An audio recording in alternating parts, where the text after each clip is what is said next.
आज Doubtnut app download करें। Doubtnut पर अपने सभी गणित, रसायन विज्ञान, भौतिक विज्ञान और जीव विज्ञान के डाउट्स का करो सफाया।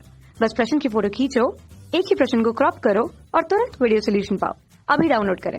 नमस्कार दोस्तों, हमारा प्रश्न यहाँ पर एक वस्तु नियत त्रिज्या की वृत्तीय गति कर रही है। तो वस्तु का कुल त्वरण वृत्त के केंद्र की ओर हो सकता है। वस्तु का कुल त्वरण वृत्त के केंद्र की ओर होना आवश्यक नहीं है। वस्तु का वेग परिवर्तित होता है और उपरोक्त सभी होंगे। तो जैसे कि यहाँ पर वृत्तीय गति की बात कर रहा है, तो जैसे कि हमारे पास क्या है कि एक पथ है, यहाँ पर वृत्तीय है और इस पर मैं एक पिंड दिखा देता हूँ। ये पिंड है हमारे पास और ये चल रहा है v वेग से। ठीक है, कुछ समय पश्चात ये यहाँ पर आ जाएगा। मान लिया कि हमारा कुछ अलग वेग हो गया या फिर v वेग है, तो त्रिज्या हमारी यहाँ पर क्या है, नियत है। इसका मतलब कि पथ हमारा क्या है, इसका नियत है। ये r त्रिज्या पर यहाँ पर क्या कर रहा है, घूर्णन कर रहा है। ठीक है, मतलब कि यहाँ पर घूर्णन गति कर रहा है, वृत्तीय गति कर रहा है। r बराबर यहाँ पर वृत्तीय गति होगी। ठीक है, तो ये पिंड हमारे पास और चल रहा है। अब क्या हो रहा है कि देखो, वस्तु का कुल त्वरण, त्वरण कैसे लगेगा। देखो होगा क्या कि जब ये वृत्तीय गति करेगा तो यहाँ पर इस पर एक अभिकेंद्रीय बल लगेगा। अभिकेंद्रीय बल, ठीक है, अभिकेंद्रीय बल, जो कि हमारा क्या होगा, F बराबर m द्रव्यमान मान लिया इस पिंड का और v वेग से चल रहा है इस समय, तो mv² बटा r। अब यहाँ पर क्या है कि त्रिज्या जो है वो नियत है, तो ये त्रिज्या यहाँ पर नियत है, द्रव्यमान भी नियत होगा। और अगर वेग हमारा नियत रहा इसका, ठीक है, अगर वेग यहाँ पर नियत रहा, यहाँ पर भी v ही रहा, यहाँ पर आने के बाद भी अगर ये v ही रहा, तो क्या होगा कि इसका अभिकेंद्रीय बल हमेशा केंद्र की ओर होगा और हमारा नियत रहेगा। लेकिन देखो, वस्तु का कुल त्वरण वृत्त के केंद्र की ओर हो सकता है। तो यहाँ पर मान लिया कि हमारा क्या है कि एक समान है। गति कौन सी हो सकती है, दो प्रकार की हो सकती है, एक समान गति और दूसरी यहाँ पर क्या हो सकती है, असमान गति। ठीक है, तो पहले हम यहाँ पर क्या कर रहे हैं कि एक समान ले रहे हैं। तो एक समान गति में क्या होता है कि वेग हमारा यहाँ पर नियत रहता है, और अगर वेग यहाँ पर नियत रहा तो हमारा त्वरण क्या रहेगा, केंद्र की ओर रहेगा। लेकिन देखो, अभी इस तरफ है त्वरण, फिर कुछ समय पश्चात हमारा क्या हो जाएगा, नीचे की तरफ हो जाएगा त्वरण, फिर कुछ समय पश्चात यहाँ पर इस दिशा में हो जाएगा त्वरण। तो देखो, त्वरण भी यहाँ पर परिवर्तित हो रहा है, क्योंकि त्वरण हमारा क्या है, एक सदिश राशि है। त्वरण है वो सदिश राशि है।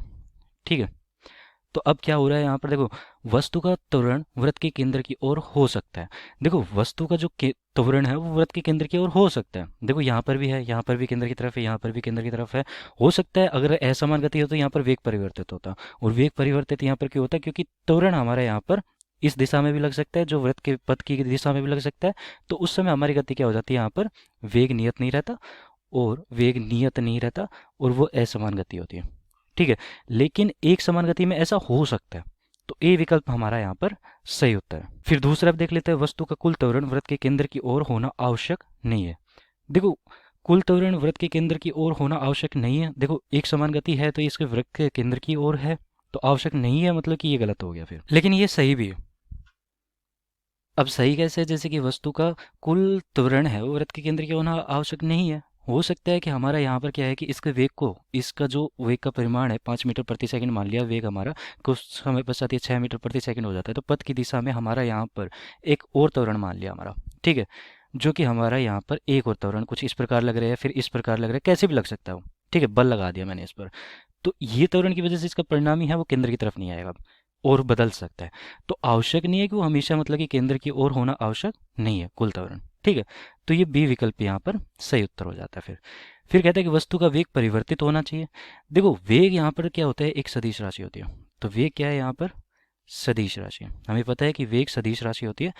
तो इसमें यहाँ पर देखो, परिणाम की बात कर दो, अगर यहाँ पर हमारा एक समान गति हो चाहे असमान गति हो, वेग अगर यहाँ पर 5 मीटर प्रति सेकंड, यहाँ पर भी 5 मीटर प्रति सेकंड है, यहाँ पर भी 5 मीटर प्रति सेकंड है, लेकिन दिशा में परिवर्तन हो रहा है, इसका मतलब वस्तु का वेग परिवर्तित होना चाहिए। तो ये भी सही है, चाहे असमान और चाहे नियत गति हो, वेग हमेशा परिवर्तित हो ही रहा है, तो वस्तु का वेग परिवर्तित होना चाहिए। ठीक है, वृत्तीय गति में ऐसा हो सकता है, होता है, मतलब सी विकल्प भी सही है। तो उपरोक्त सभी हमारे यहाँ पर फिर सही विकल्प हो जाते हैं। ठीक है, तो मैं क्या कहूँगा कि डी विकल्प सही है फिर, उपरोक्त सभी।